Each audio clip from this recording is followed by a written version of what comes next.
আশা করি বুঝতে পারছেন। এখন মূল কথায় আসি।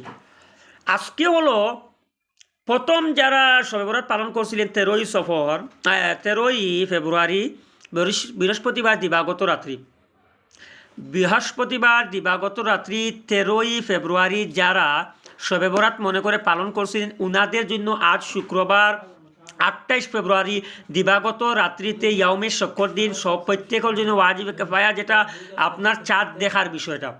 চাঁদ যদি উনারা আজকে না দেখেন তাহলে আগামীকালকের শনিবারটা উনাদের 30 শাবান হবে, রবিবারে প্রথম রমজান উনাদের হবে।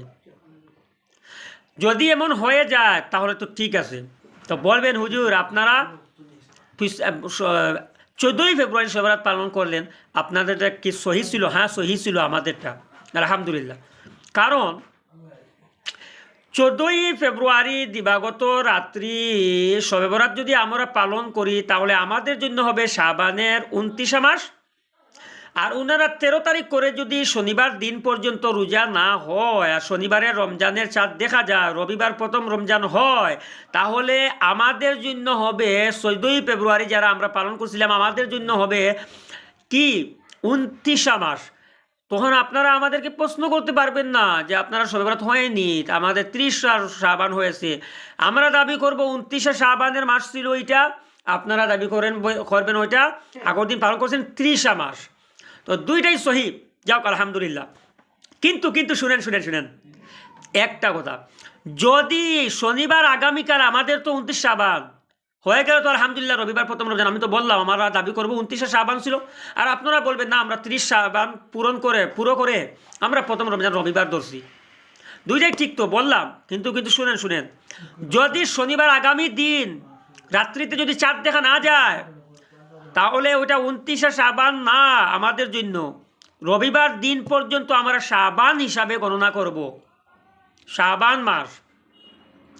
আর সোমবার দিন গিয়ে হবে প্রথম রমজান, তখন আমাদের মাস 30 যদি হয়, যারা আগের দিন শবে বরাত পালন করছিলেন উনাদের জন্য হবে 31 শাবান। আরবি মাস কিন্তু 31 হয় না, আবারও হতে পারে 2017 ইংরেজিতে সম্ভবত আমরা সুন্নি মুসলমানদের জয় হয়েছিল, এবারও হবে আলহামদুলিল্লাহ ইনশাআল্লাহ তাআলা। আর যদি আগামী রবিবার প্রথম রমজান হয়, আমাদের দাবিও আলহামদুলিল্লাহ 29 শাবানের মাস ছিল, আপনারাও দাবি করবেন 30 শাবানের মাস ছিল, আলহামদুলিল্লাহ। দুই গুলোও ঠিক, কোনো অসুবিধা নেই। যদি রবিবার পর্যন্ত শাবান মাস ধরে নেওয়া হয়, সোমবার প্রথম রমজান হয়, তাহলে কিন্তু 31 শাবানি মাসের হিসাবে আপনারা গণ্য হবেন। আর শবে বরাতটা হয়েছিল না ওই রাত্রিতে না পরের রাত্রিতে ছিল, আপনারা বিবেচনা করতে পারবেন ইনশাআল্লাহ তাআলা। কথা মানতার মাধ্যমে দুঃখ কষ্ট পেয়ে থাকলে ক্ষমার দৃষ্টিতে দেখবেন। আসসালামু আলাইকুম ওয়া রাহমাতুল্লাহি ওয়া বারাকাতুহু।